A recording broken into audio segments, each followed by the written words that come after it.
നമസ്കാരം, ഞാൻ ജയന്താണ്. ഗജനി പ്രത്യേകിച്ച് ഈ ഒരു പടം തിയേറ്ററിൽ പോയി കാണുമെന്ന് ഞാൻ പറയത്തില്ല. തിയേറ്ററിൽ പോയി കാണാനായിട്ട് ആർക്കെങ്കിലും താല്പര്യമുള്ള ആരെങ്കിലും ഉണ്ടെങ്കിൽ പോയി കാണുക. കുറച്ച് ക്വാളിറ്റി ശബ്ദത്തിലാണെങ്കിലും ബാക്കി കാര്യത്തിലൊക്കെ 4K ഒക്കെ ആക്കിയിട്ടുണ്ട്. അപ്പൊ അങ്ങനെ ആർക്കെങ്കിലും കാണണം എന്നുണ്ടെങ്കിൽ മാത്രം പോയി കണ്ടാൽ മതി. ഈ ഒരു റീ റിലീസിനോട് ഞാൻ യോജിക്കുന്നില്ല. ഒന്നാമതെന്ന് വെച്ചാൽ നമ്മുടെ തമിഴന്മാർ മലയാളികളെ എങ്ങനെ കൊല്ലാം എന്ന് പറഞ്ഞ് നോക്കിക്കൊണ്ടിരിക്കുന്ന യവന്മാര് ആഹാരത്തിൽ മാത്രമല്ല ഇപ്പോൾ ഈ സിനിമയിലും വിഷം കലക്കിയിരിക്കുകയാണ്. എന്നാൽ എനിക്ക് ഈ ഒരു ഇതിനോട് എനിക്ക് യോജിക്കാൻ പറ്റും. ഒന്നാതെ നമ്മളെ കയ്യിരിക്കുന്ന പൈസമാര് പറ്റിച്ചുകൊണ്ടിരിക്കുകയാണ്. അതിന്റെ ഇടയിൽ കൂടെ റീ റിലീസ് എന്ന് പറഞ്ഞ് ഗില്ലി എന്ന് പറയുന്ന ഒരു സിനിമ റീ റിലീസ് നടത്തി അവർക്ക് കിട്ടിയത് 20 കോടി രൂപയാണ്. എന്തായാലും ഈ ഒരു പടത്തിന് കിട്ടാനുള്ള പൈസ അവർ അന്നേ വാരിയെടുത്തു.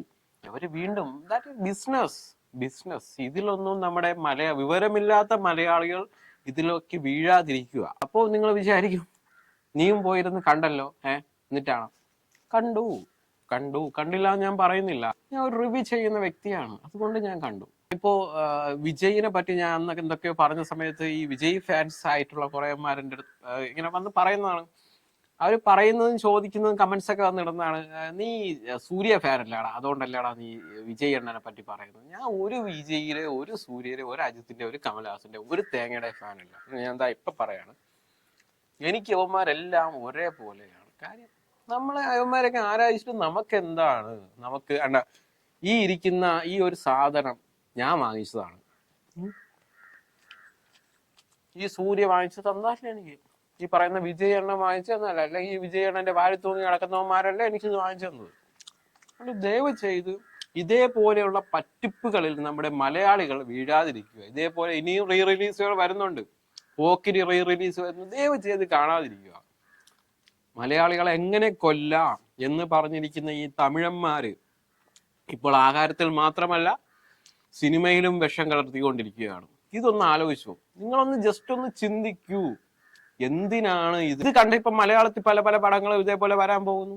മലയാളത്തിലാണെങ്കിൽ വരട്ടെ, നമ്മുടെ നാട്ടിലെ അല്ലെങ്കിൽ നമ്മുടെ ഒരു ദേശത്തെ ഒരു സിനിമ എന്ന് പറഞ്ഞെങ്കിലും നമുക്കതിനെ നോക്കിക്കാണാം. അല്ലെങ്കിൽ മണിച്ചിത്രത്താഴ് ഇനി 4K രീതിക്ക് വരാൻ പോകുന്നു എന്ന് പറയുന്നു, എനിക്ക് കറക്റ്റ് അറിയത്തില്ല. ഇതൊക്കെയാണെങ്കിൽ നമുക്ക് ഓക്കെ, നമുക്ക് മലയാള സിനിമ എന്നൊക്കെയുള്ള രീതിക്ക് നമ്മുടെ മലയാളത്തിനെ ബൂസ്റ്റപ്പ് ചെയ്യാൻ നോക്കൂ. എന്തിനാണ് ഇതേപോലെയുള്ള തമിഴന്മാരെയും തെലുങ്കന്മാരെയും ബംഗുളിയന്മാരെയൊക്കെ നമ്മൾ പ്രൊമോട്ട് ചെയ്യുന്നു? മലയാളികൾക്ക് ഇപ്പോഴും ബോധം വന്നിട്ടില്ല. ആരെങ്കിലും നീ ഇങ്ങോട്ട് വാടാ എന്ന് പറഞ്ഞ് കൈയും കണ്ണൊക്കെ എടുത്ത് കാണിച്ച് അവന്മാരങ്ങോട്ടേക്ക് പോകും. അതാണ് നമ്മുടെ മലയാളികൾ. പ്രത്യേകിച്ച് സാധാരണ ഇത് പാർട്ടിക്കാരാണ് ചെയ്യുന്നതെങ്കിൽ ഇപ്പൊ നമ്മുടെ എല്ലാ മലയാളീസും ഈ ഒരു സംഭവമാണ് ഇപ്പൊ ഫോളോ ചെയ്തോണ്ട്. എന്തായാലും ഈ ഗജനി എന്ന് പറയുന്ന ഒരു സിനിമ യാതൊരു കാരണവശാലും തിയേറ്ററിൽ പോയി കാണാൻ ഞാൻ പറയൂല. കാര്യം നമ്മൾ ഒരുപാട് വട്ടം TV-യിൽ കണ്ട ഒരു പടമാണ്. നമുക്കൊരു വലിയ സ്ക്രീനിലും കുറച്ച് ശബ്ദത്തിന്റെ ക്വാളിറ്റിയിലും കാണാം, അത്രേ ഉള്ളൂ. അല്ല പ്രത്യേകിച്ചൊന്നും ഇല്ല. ഇതൊരു പുതിയ പടമല്ല, ഇത് വർഷങ്ങൾക്ക് മുമ്പ് ഇറങ്ങിയൊരു പടമാണ്.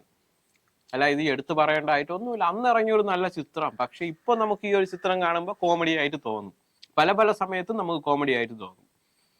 അത്രേ ഉള്ളൂ. ഞാൻ ഇതിനെ പ്രൊമോട്ട് ചെയ്യത്തില്ല. ഉള്ള കാര്യം പറയാൻ, ഞാൻ ഇതിനെ പ്രൊമോട്ട് ചെയ്യത്തില്ല.